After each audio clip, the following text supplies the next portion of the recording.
Welcome to today's session of physics class in which we will be dealing with Newton's second law of motion. So I hope by this time all of you know what Newton's first law of motion is. And I also believe that Newton's first law, okay, you studied it, that Newton's first law is also called as the law of inertia. So if I repeat what this first law of motion is, so every body continues to be in a state of rest or state of uniform motion, okay, unless compelled by an external unbalanced force.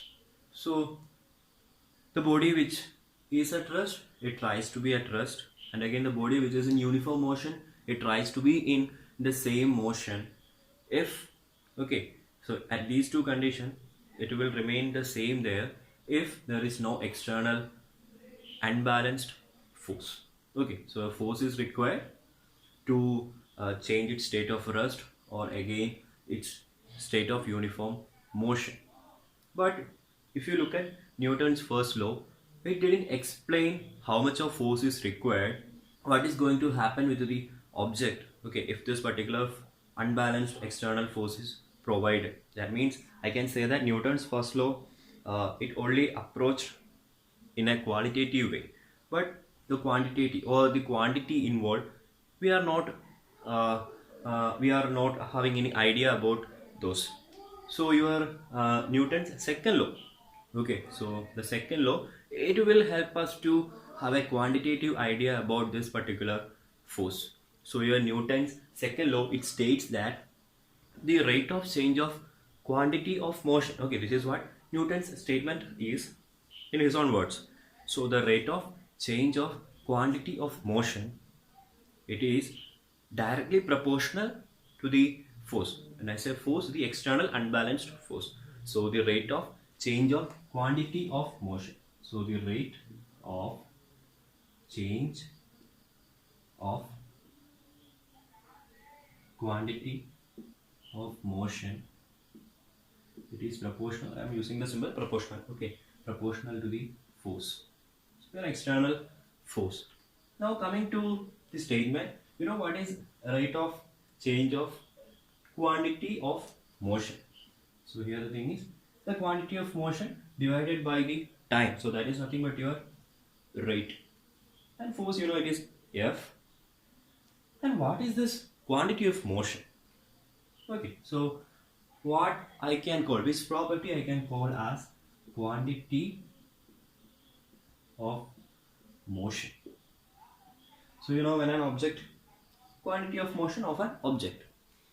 So when I say quantity of motion of an object, it refers to, first point, how much of the object is, okay, quantity of motion. So how much of the object is moving, or the second one, how fast it is happening, or how fast it is moving, or how fast it is happening. So this refers to your quantity of motion of an object. So if I take this, let's say marker, and I'm throwing it to, let's imagine somebody is in front of me and I'm throwing this to one of them. Okay, so they will get hurt. But instead, if I take, or suppose consider the case where I'm taking a piece of thermocol, okay, and I'm throwing it very fastly onto a particular person. The person who is sitting there, will there be any change to him? Like, will he try to move from there or not? Of course, he won't try to move because he knows that it's a thermocol, it is lighter, and even though its velocity is larger or speed is larger, it's not going to hurt him. But if I, or if a gun, if I'm having a gun and if I'm firing a bullet, will the same person stay there? Of course not, because though the mass is lesser, its velocity is large. So it is going to hurt him, or it is going to have an impact on him. Again, the same way, you are standing in the middle of a road, again nearby you, okay, or in the just in front of you there is a truck which carries a load. Okay, it is not moving. So you will stand there, right? But if this truck, let's say it was moving with a speed of 10 km per hour, okay, it is having a larger mass now, right? Here it is loaded. Again, it is moving at 10 km per hour. The speed or the velocity is less, but still you won't have the dare to stand in front of that moving truck because the impact on you, it will be larger. So what I'm trying to say here is the same thing. Okay, so when I say quantity of motion of an object, it refers to how much of the object is moving, how fast it is happening. In some of the examples which I said about examples where the mass is lesser but velocity was larger, and in some cases velocity was less but the mass was higher. So what I'm trying to say is your quantity of motion, it is nothing but the product of mass and velocity. So the product of mass and velocity is your quantity of motion of that particular object, and you call it as the momentum. Okay, so your quantity of motion, that is nothing but the momentum. So momentum, which is represented by the letter P, small letter P. Again, momentum, it's a vector quantity. We'll come to that. So your P vector, it is equal to m into v vector. So m, it's a scalar quantity, so no representation of the arrowhead. And again, velocity, it's a vector quantity, so you need to show the arrowhead to denote its direction. Okay, magnitude as well as the direction. So okay, scalar quantity refers to those quantities which are having only the magnitude. So your vector quantities, they have both magnitude as well as its direction. Again, the direction of the momentum, okay, the change in momentum or the momentum, it will be in the same direction as that of the velocity. So your momentum, it's a vector quantity. Again, your force, again it's a vector quantity, right? So your force, it is represented by the, okay, it is denoted F vector. And I hope you know why force is a vector quantity, because in some of the doors you could see push and pull. So if you apply a 15 Newton of force to a door, it is not sure that it will get open. Okay, let's imagine your home. Okay, the door is there. So if you want to open the door, okay, you press the lock down and you push it, right? You push it. So when you push it, the door opens. And let's imagine that you pushed it with a force of 50 Newton. But if you pull the door, instead of pushing it, if you pull the door with 50 Newton force, will there be any any change? Like, will the door get opened? No, right? So your force, though the magnitude, in the case of your push or in the pull, though the magnitude of 50 Newton was the same, so the unit of force is Newton.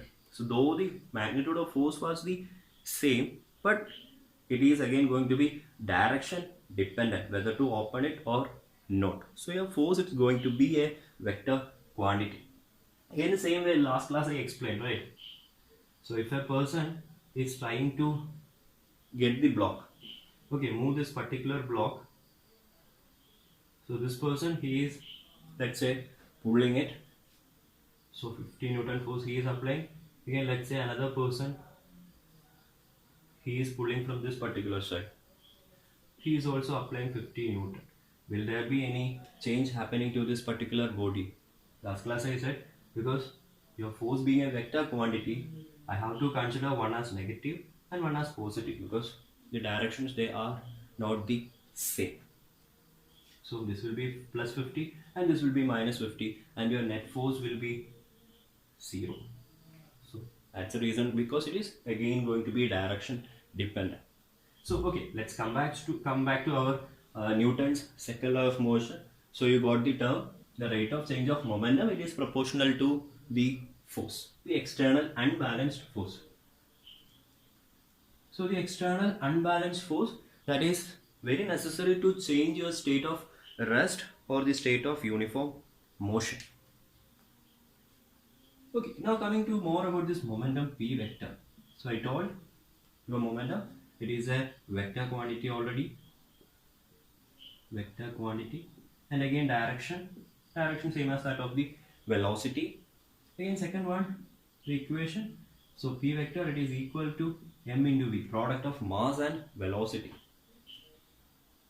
Again the unit, So the unit of mass in SI, it is kilogram. Velocity, the unit in SI system, meter second raised to minus 1. So its unit is kilogram meter second raised to minus 1. And in CGS unit, it will be gram centimeter second raised to minus 1. So that is about your momentum. Again, to formulate Newton's second law of motion, okay, he had some conclusions. So again, the Newton, based on some of the experiments, concluded that your acceleration is proportional to the force. So the statement acceleration produced in a body of given mass is directly proportional to the force applied. So your acceleration, it is proportional to the force. Okay, that is for a given mass. Again, the second statement was that your force, it is proportional to the mass. So force needed to provide a given acceleration of a body, it is proportional to the force applied on it.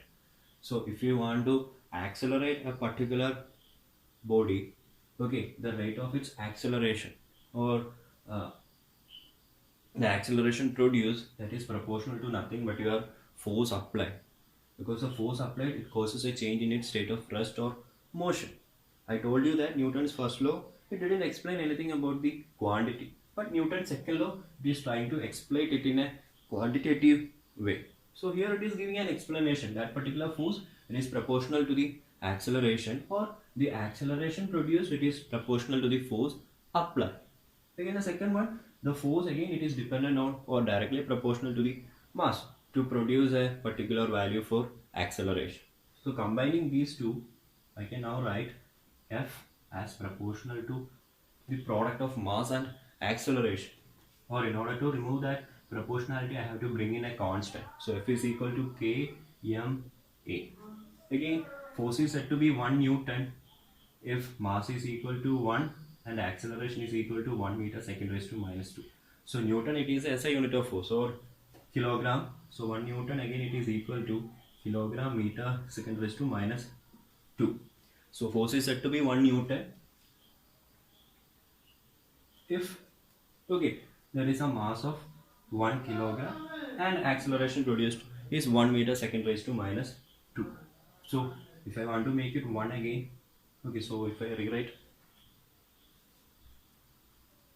so F is equal to kma. So if you want it to be 1 Newton, k into 1 into 1. So 1 meter second raised to minus 2 and 1 kilogram. Again, your k should be equal to 1. And that is your idea of 1 Newton. Now I can write it as, this equation can be written as F is equal to m into a. So your force, it is the product of mass and acceleration. Now coming to your Newton's second law of motion statement, which you should study. Okay, so you have to study the same sentence or statement exactly. You shouldn't cause any changes to any of the wordings, because if you do that, that will become your law. Okay, maybe the idea might be correct, but it is always suggested to study the very same statement and understand. This statement is given, okay, according to Newton's second law of motion, the rate of change of momentum of a body is directly proportional to the force applied on it. So the rate of change of momentum of a body is directly proportional to the force. So you have two parts, the rate of change of momentum proportional to the force. So rate of change of momentum, that is proportional to your force F. Now I need to take this particular side. So the rate of change of momentum. So what is this change of momentum? So you already got P as equal to mass into velocity. So change, so if there is any change, like, okay, so initially it is having a momentum P1, later time you are having a momentum P2. So if I ask you what is your momentum initially, then it is equal to mass m. The mass, as long as it remains constant, I can take it m in the initial case as well as on a later time also. So I got m into, let's say it was initially moving with a velocity u. Because of the force you apply, okay, the body, it changes its velocity. So initially if it was moving with a velocity u, after a later time, let's say it is moving with a velocity v. So your p1 is equal to m into u, p2 is equal to m into v. Okay, here I am considering the mass to be the same. The mass is not getting varied. If I am considering the case of a particular object, its mass remains the same.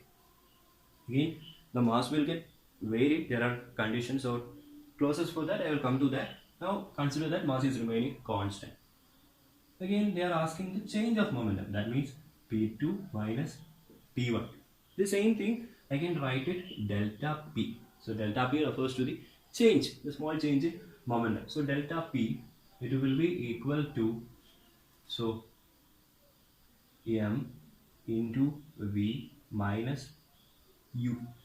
Can I write like that? Okay, P2 minus P1. So M into V minus M into U. So M into V minus U. Okay. So I got change in momentum as M into V minus U. Now I need to find, so that is your change in or change of momentum. So change of momentum is equal to M into V minus U. Now the rate. So that is again in a particular time. So if you are thinking that initially it was T1 and later on it is T2. Again the rate of change happening again T2 minus T1. Or let's say I am assuming that it is happening in a time T. Okay, the force which I applied, okay, because of that there is a change in velocity from U to V in time T. So I can take it as delta P is equal to M into V minus U divided by T, because now I am considering rate of change of momentum. So delta P divided by T, that will be equal to M into V minus U by T. So if you dividing it with T here, in the same applies on the right side also. So delta P by T is equal to M into V minus U divided by T. Again, you are familiar with this particular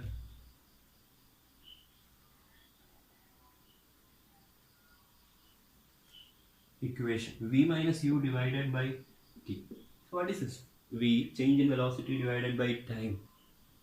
So from your acceleration equation, again V minus U by T is a V minus U by T, or from your equation of motion V is equal to U plus AT, where A is again given by V minus U by T. So can I write delta P divided by delta T, or okay, let's take it delta T. So delta P divided by delta T, that will be equal to,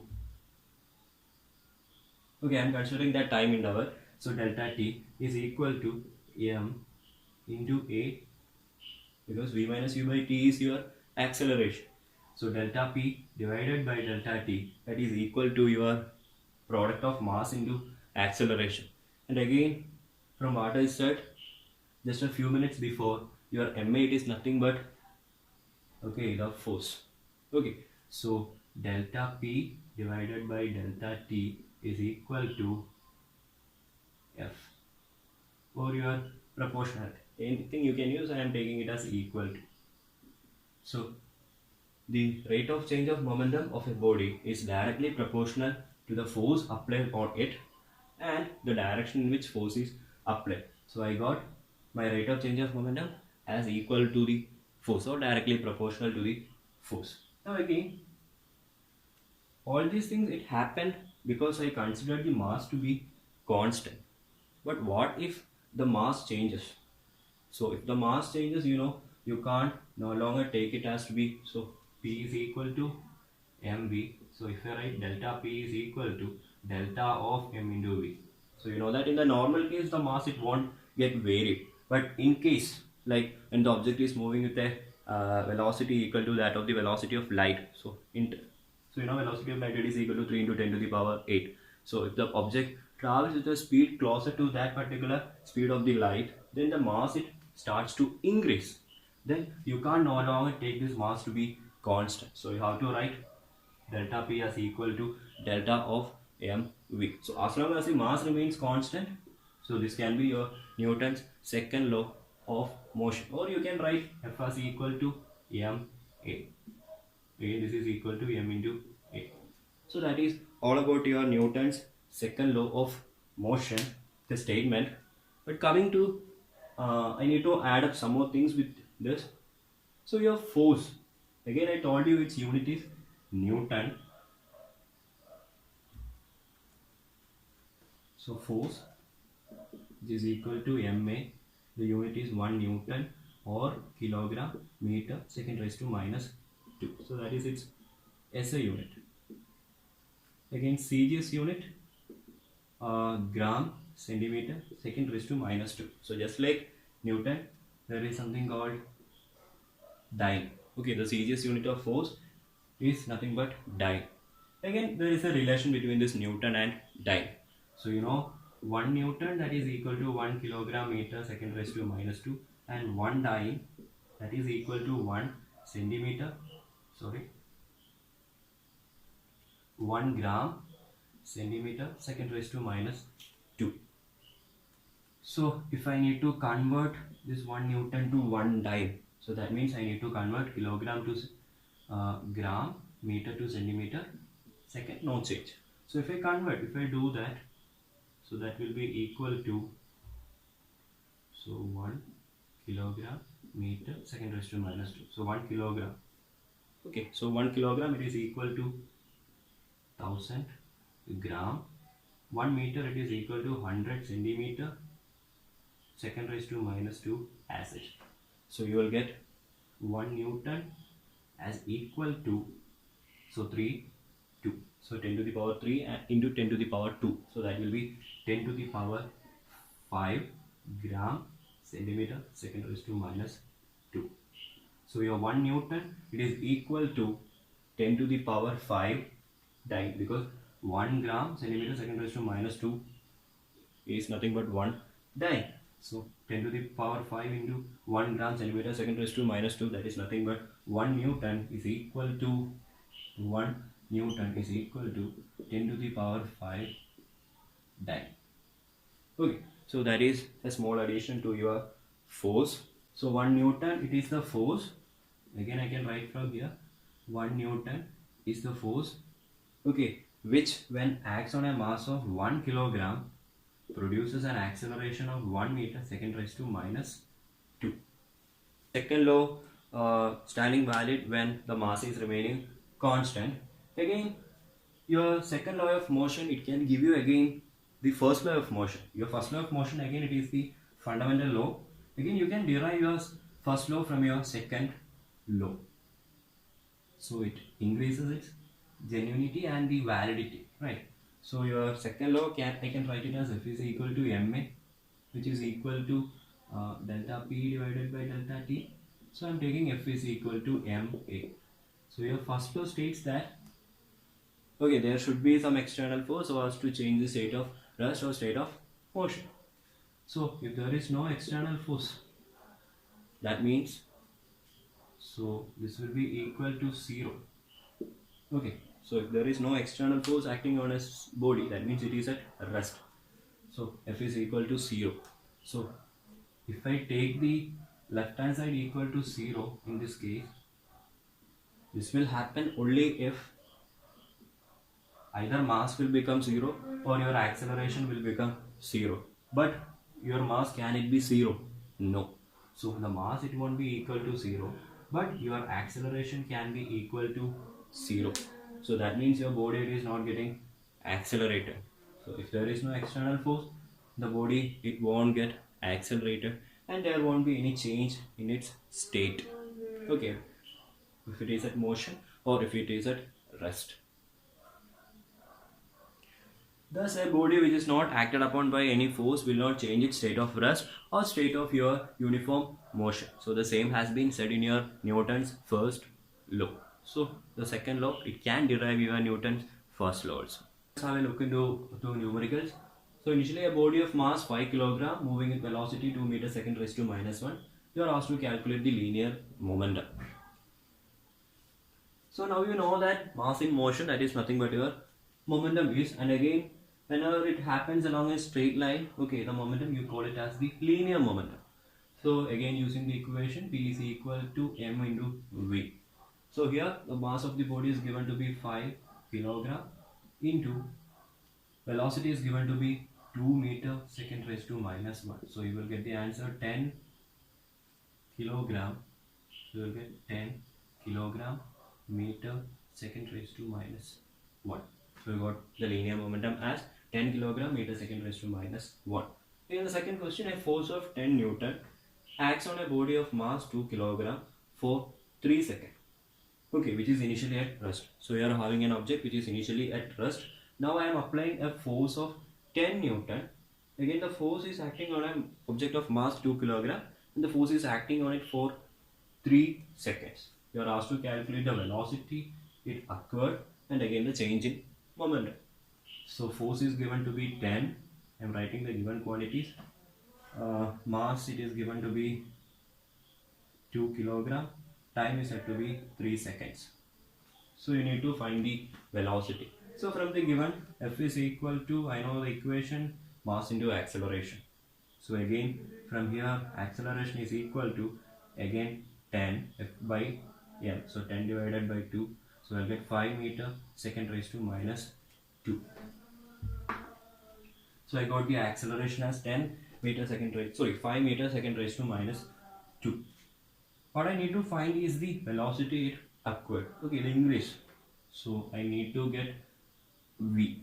So u is equal to 0. I need to find v and again I need to find momentum p. So if I find p, I can easily find the momentum. So in order to find that, I know again a is equal to v minus u divided by t. The acceleration related to the initial and final velocity. A is equal to v minus u by t. So 5 is equal to v minus 0 divided by 3. So we'll get v as equal to 15 meters second raised to minus 1. So again the velocity acquired. So initially it was 0. So from 0 it has increased to 15. So the velocity acquired it is equal to 15. So the first part 15 meter second raised to minus 1.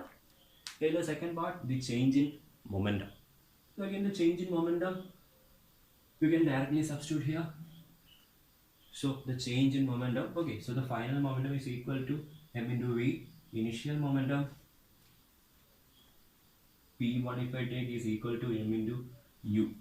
Since the initial velocity is 0, your initial momentum is 0. Again your final momentum mass is 2 kilogram into 15 meter second raised to minus 1. That will give you 30 kilogram meter second raised to minus 1. Again change in momentum delta p, that will be equal to p2 minus p1, which will be equal to 30 minus 0, that will be equal to 30 kilogram meter second raised to minus 1. So that is your change in linear momentum.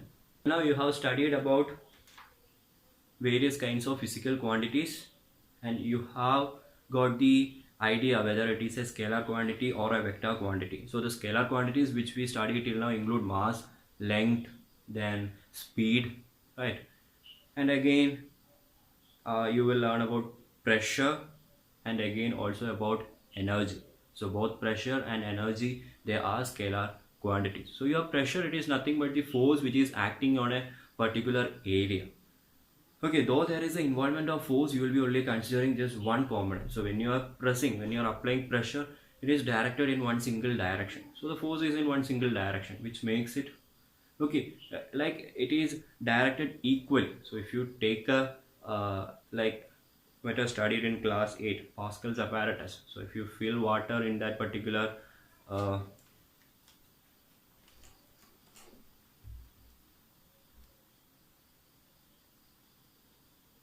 something like this which is filled with water, and if you apply the pressure here, you know, if there are holes here, you could see water moving out equally. Okay, so it is directed equally, so which means your pressure, it is not direction specific, so it only depends upon its magnitude, which makes it a scalar quantity. Again, vector quantities which we studied include till now momentum, velocity, acceleration, then displacement, weight. So again, by this time you understood why force and momentum, they are classified as vector quantities. And your weight, again weight is nothing but the force by which earth attracts some other objects to its center. So again it's a force. your force is vector quantity, so your weight is also a vector quantity. Okay, so the reason is clearly understandable, I hope.